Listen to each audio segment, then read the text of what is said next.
माता की, भारत माता की, भारत माता की, वंदे वंदे वंदे मातरम।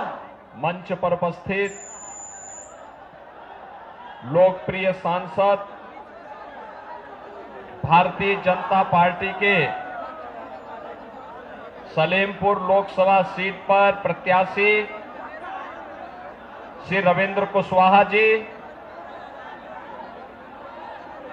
प्रदेश सरकार की मंत्री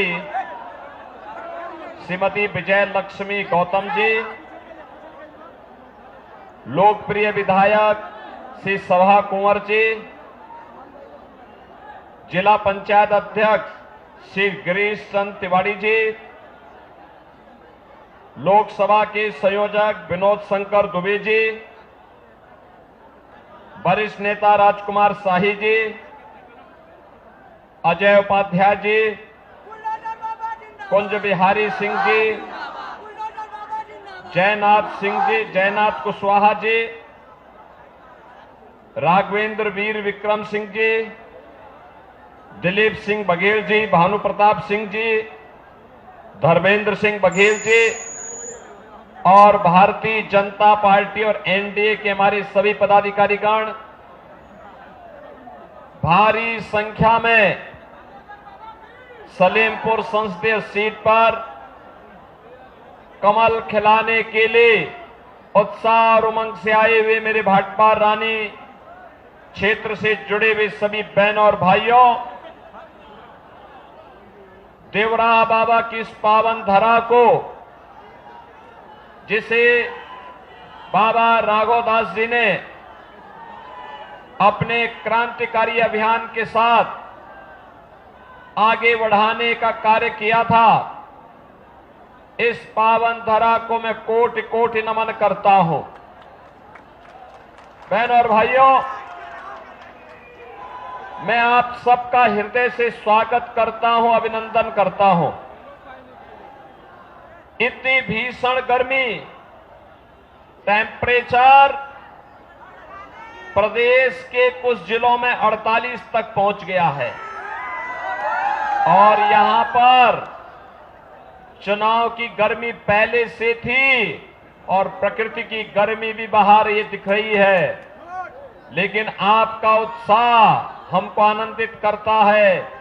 और बहनों और भाइयों, मैं तो भाटपार वासियों को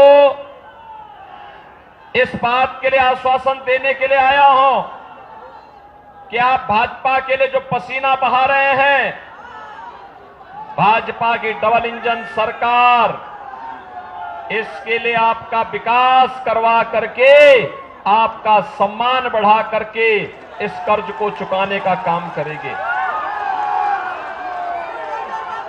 बहनों और भाइयों, आज आप देख रहे होंगे पूरे देश के अंदर लोकसभा चुनाव चल रहे हैं। 6 चरण संपन्न हो गए हैं, 7वें चरण और अंतिम चरण में हम लोगों को मतदान करना है। बहनों और भाइयों, पूरे देश के अंदर एक ही नारा है, एक ही स्वर गूंज रहा है और वह है कि फिर एक बार और अब की बार 400 पार। 400 पार के नारे से ही सपा, बसपा और कांग्रेस को चक्कर आने लगता है, क्योंकि इनको तो इतनी सीटों पर चुनाव लड़ने के लिए प्रत्याशी ही नहीं मिले, उनके पास तो प्रत्याशी ही नहीं है और इसीलिए कह रहे हैं कैसे होगा। तो जनता जनार्दन ही उन्हें जवाब दे देती है। जनता जनार्दन कहती है, जो राम को लाए हैं हम उनको, जो राम को लाए हैं, और 2024 में फिर से कमल खिलाएंगे। मोदी जी फिर से प्रधानमंत्री। बहनों और भाइयों, यह आवाज जनता का स्नेह और प्यार मोदी जी के प्रति, और मोदी जी ने इसके लिए 10 वर्ष अहर्निश प्रयास किया, तपस्या की, कार्य किया, दिन रात बिना रुके, बिना झुके, बिना डिगे। देश के सम्मान को बढ़ाने का हो, देश की सुरक्षा का मुद्दा हो, देश के अंदर विकास के बड़े बड़े कार्य हो, या गरीब कल्याणकारी योजनाओं के माध्यम से प्रत्येक गरीब के चेहरे पर खुशहाली लाने का कार्य। आज आप देखते होंगे, पहले आतंकी घटना घटित होती थी, और आतंकी घटनाएं घटित होने के बाद जब हम कांग्रेस और समाजवादी पार्टी सरकार से कहते थे कि आतंकवादियों से निपटो, तो ये कहते थे आतंकवादी तो सीमा पार के हैं। बहनों और भाइयों, आज तो मोदी जी के नेतृत्व में आतंकवाद समाप्त, नक्सलवाद समाप्त। अब तो पटाखा भी जोर से फट जाए ना तो पाकिस्तान को सफाई देनी पड़ती है, कहने लगता है तेरे साथ मैंने नहीं किया है। बहनों और भाइयों, ये तब है क्योंकि आपका एक वोट मोदी जी को मजबूती करता है, और मोदी जी फिर देश को मजबूत करके दुनिया के अंदर भारत की ताकत का एहसास कराते हैं। एक तरफ मोदी जी के नेतृत्व में भारत दुनिया के अंदर सम्मान प्राप्त कर रहा है, सुरक्षित हो रहा है, और दूसरी तरफ विकास के बड़े बड़े कार्य। देवरिया में भी मेडिकल कॉलेज बनेगा, एक सपना था, आज बाबा देवराहा के नाम पर मेडिकल कॉलेज बन करके प्रारंभ हो गया है। बहनों और भाइयों, पहले एम्स के लिए दिल्ली जाना होता था, आज गोरखपुर में एम्स की स्थापना हो गई है। पहले पानी के लिए सीजन में तरसना होता था, आज तो बहनों और भाइयों हर घर नल की योजना क्रियान्वित हो रही है।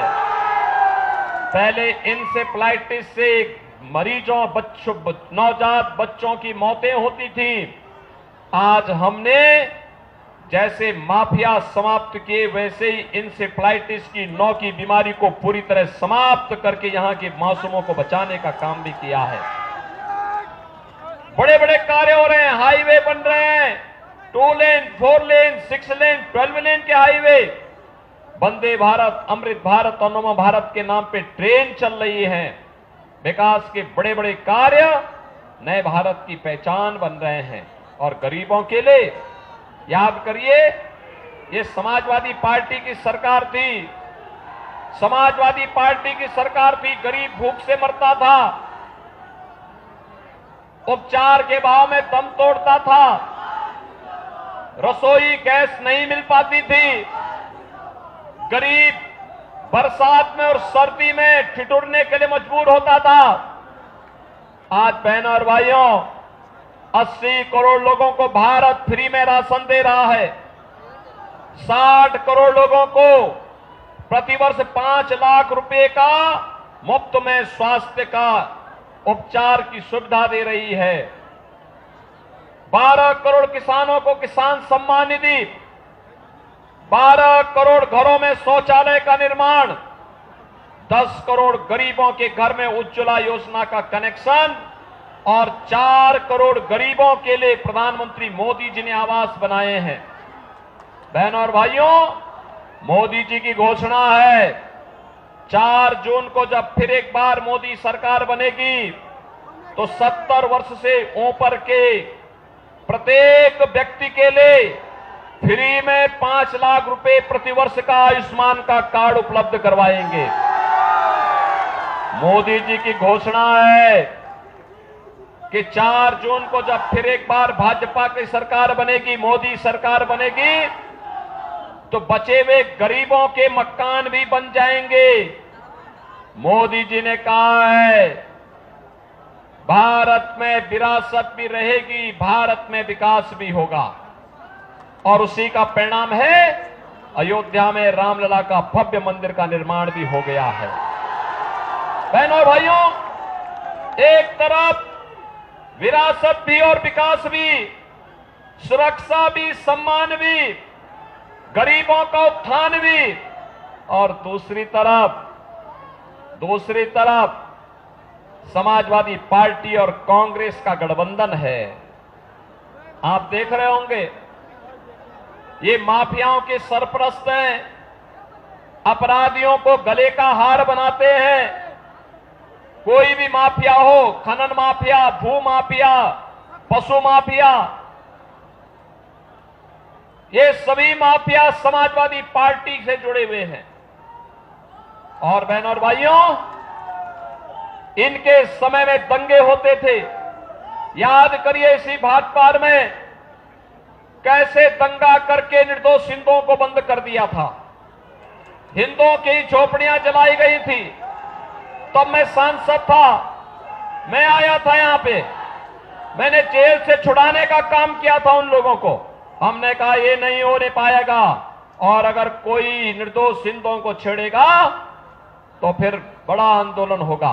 और बहनों और भाइयों, आज आप देखते होंगे, आपने 7 वर्ष में यूपी में कहीं दंगों का नाम सुना है क्या? आज यूपी में दंगा नहीं होता है। नो कर्फ्यू, नो दंगा, क्योंकि यूपी में है सब चंगा। अब यूपी तो पूरी तरह सुरक्षित है। पर्व और त्योहार मनाए जा रहे हैं।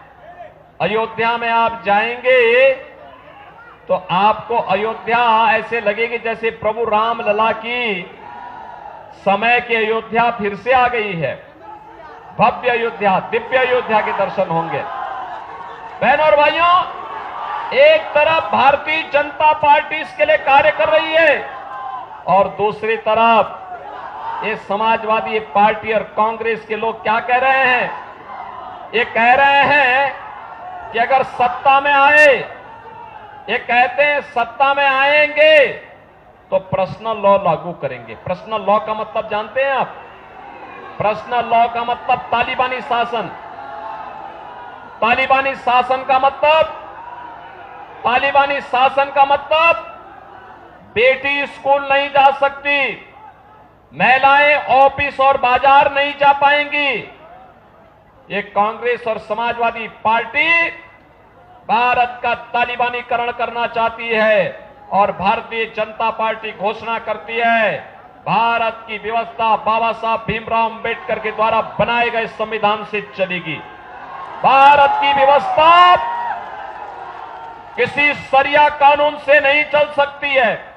हम पर्सनल लॉ फिर से लागू नहीं होने देंगे।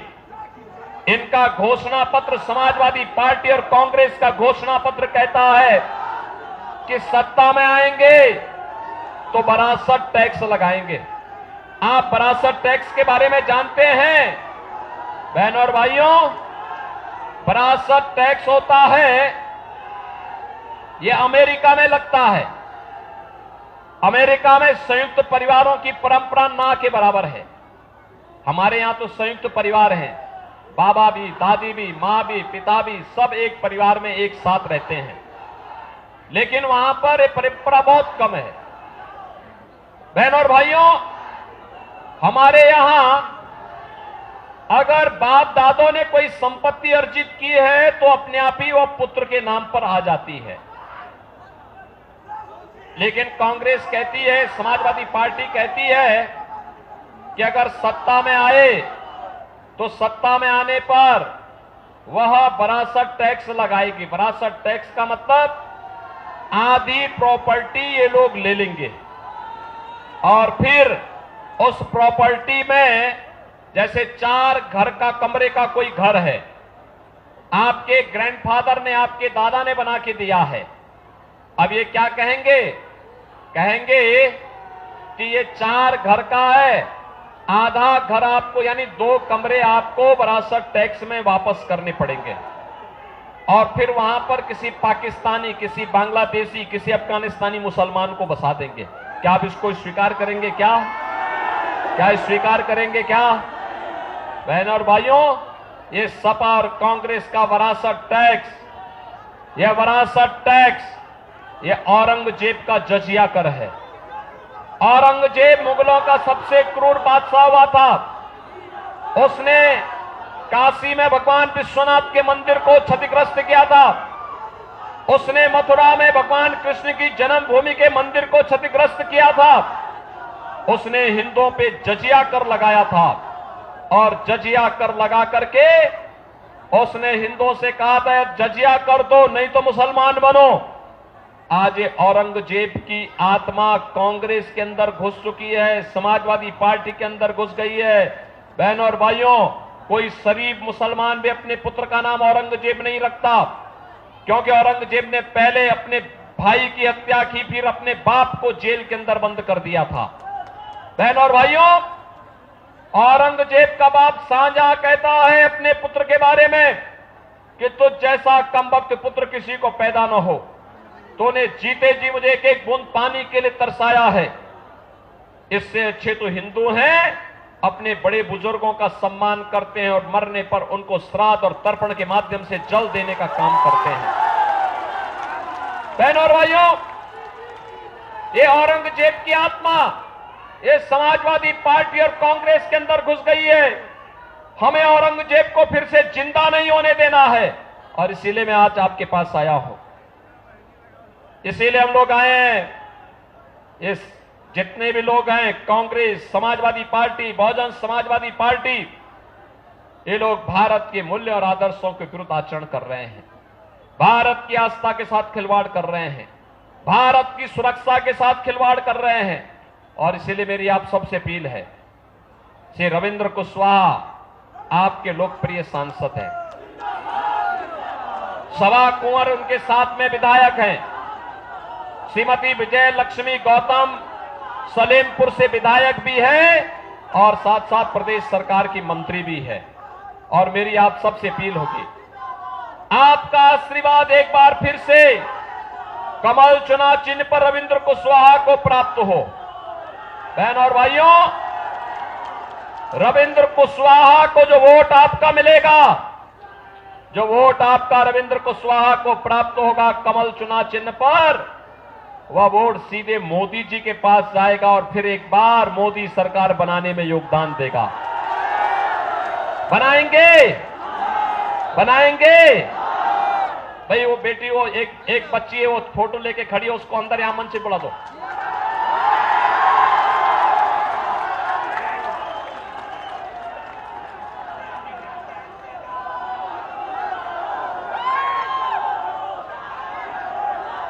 बनाएंगे। रविंद्र कुशवाहा चुनाव जीत के जाएंगे। कल और परसों 2 दिन का समय है। ये 2 दिन का समय देश के लिए देंगे, देंगे। इसके लिए आपको 25-25 घर जाना होगा। जाएंगे, जाएंगे। दोनों हाथ ला करके मेरे साथ बोलेंगे फिर, भारत माता की, भारत माता की। और उन 50 घरों के सभी मतदाताओं को 1 जून को मतदान कराना है, कमल चुनाव चिन्ह पर कराएंगे। तो फिर मेरे साथ बोलेंगे, जय श्री राम, जय जय श्री राम, जय जय श्री राम।